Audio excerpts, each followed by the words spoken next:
a partir daí, eu comecei a querer descobrir. Falei, não, eu vou atrás dessa porrada. Eu vou saber o que tá havendo. O que é isso? Por que disso? Eu comecei a buscar literatura espírita, comecei a frequentar centros espíritas. E o meu primeiro dia no centro espírita foi extremamente bizarro. É sempre bizarro. Eu tenho o dedo torto para as coisas. Eu tinha 17 anos. Eu estava numa academia. Qual é a religião da tua família? Não, meu pai não tem religião. Meu pai, assim, é o famoso cristão italiano. Tinha uma cruz no peito, mas não tinha uma prática, não exercitava a prática. Minha mãe também não. Entendi. Então eles não encheram o saco quando você foi procurar a tua vibe? Não, eu sempre fui de maneira bem silenciosa, não deixei claro o que estava acontecendo. Tá. Eu nunca expus isso para os meus pais, até porque, cara, eu acho que eles tinham mais coisa para se preocupar do que estava acontecendo comigo. Acho Bom, que eu acho que esse bagulho aí é muito louco, tá ligado? E vai ficar. Quando eu tava treinando numa academia, eu e um amigo meu de infância, ele me ligou falando, pô, tô morando aí perto de você, vamos treinar, tal. A gente foi numa academia de Kung Fu. A gente fazia Kung Fu e fazia musculação junto. Um dia entrou um cara. Ele era muito mais velho, devia ter uns 50 anos de idade. Ele ficava olhando pra minha cara. Falou, ô, tô cagado, ele se apaixonou. E na época eu nem sabia o que era isso, né? Tipo assim, meu, tá olhando por quê? Deixa o cara. Aí ele se aproximou e falou, eu preciso te levar num lugar. Eu falei, que lugar? Que é isso? Ele falou, não, é sério. Eu preciso que você confie em mim. Você precisa ir comigo. Isso foi numa sexta-feira. Sábado eu tava treinando na academia, ele passou com a mulher e 2 crianças. Ele me viu, ele falou, tô indo num lugar, eu quero que você entre no carro e vá comigo. Cara, na época, super inocente, eu entrei e fui. Ele me levou no centro espírita. Na Horácio Laffer, que é a Luz Divina. Fica no Itaim. Na hora que eu cheguei, tinha uma pessoa na porta, recebendo as pessoas. O cara olhou para mim e falou, que bom que você voltou. Eu falei, não, vai aparecer o Serginho Malandro. Pegadinha! Voltou como? Nunca tive aqui. Ele falou, que bom que você tá de volta. Eu falei, não, eu nunca tive aqui. Eu entrei, as pessoas que eram atendentes lá me cumprimentavam. Aí eu fui tomar o passe magnético e, cara, eu saí de lá flutuando, assim, a sensação era incrível. Falei, pô, esse negócio aqui é muito legal. Acho que eu vou começar a ver. E comecei a frequentar o centro espírita. Achei muito legal. Mas eu não seguia a doutrina. Eu queria o conhecimento dos caras. Então eu comprei todos os livros do Kardec. Eu tinha uma biblioteca assim vasta. Eu tinha mais de 1000 livros em casa. E comprava literatura para tentar entender o que tinha acontecido comigo. O que era aquilo? O que eu estava enxergando? Que tinha que ter uma explicação lógica. Com o passar do tempo, o centro espírita já não estava me atendendo às necessidades. Aí um dia eu fui tomar um passe lá. E durante o passe magnético, o cara parou. E não pode parar. O cara parou e me cutucou. Falou, eu queria falar um negócio com você. Falei, outro que vai se apaixonar por mim, eu vou falar que eu tô cagado. Ele olhou e falou, tem um anjo atrás de você. Dentro da crença dele, tá bom? Ele acreditava nisso. Eu falei, ok, e o que eu faço com esse negócio? Ele falou, não sei.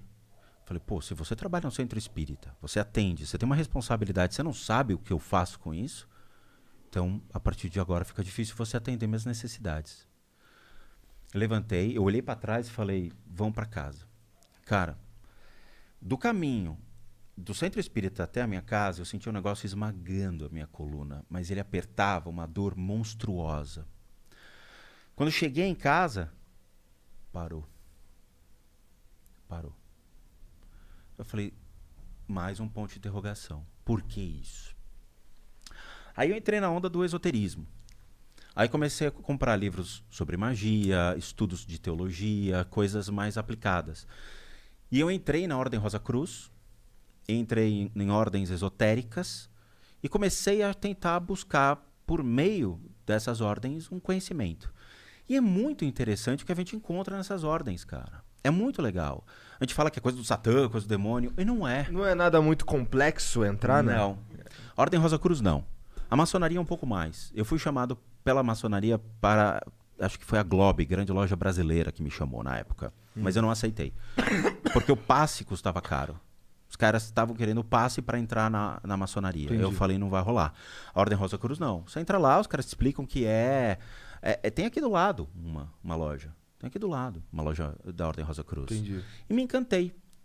E aí comecei a estudar. Você estuda em casa, você não é obrigado a frequentar nenhum lugar, não é obrigado a ter acesso a esse tipo de coisa, só recebe os livros em casa e lê. É E qual que muito é a legal. filosofia do Rosa Cruz? A Rosa Cruz surgiu através de um cara chamado Christian Rosenkrantz, por isso que chama Rosa Cruz, Christian Rosenkrantz. Ele era europeu e ele se encantou por meio dos ensinamentos na época da Europa e ele começava a buscar conhecimentos do Oriente. Então trazia muita coisa de egiptologia, coisas que vêm de Ramsés III, que foi quando unificou a ideia de um único Deus no Oriente.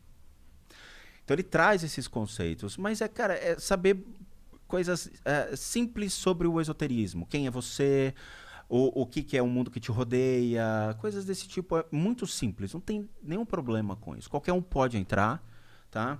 Tem uma mensalidade que você paga, que é por causa dos livros, dos gastos de envio e tudo mais, mas não tem nada demais. Aí eu comecei a gostar do negócio.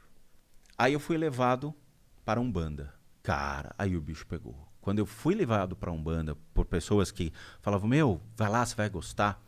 Eu lembro que para tentar me convencer a entrar no lugar, levaram uns 40 minutos. O que tava te impedindo? O medo. Eu tinha medo, escutava os atabaques e você via os Exus, você falava, meu, não vai rolar, eu não vou entrar nesse lugar. Nunca. Você sai da ideia mais de um espiritismo mais bonitinho para um negócio um pouco mais violento, uma coisa mais ativa.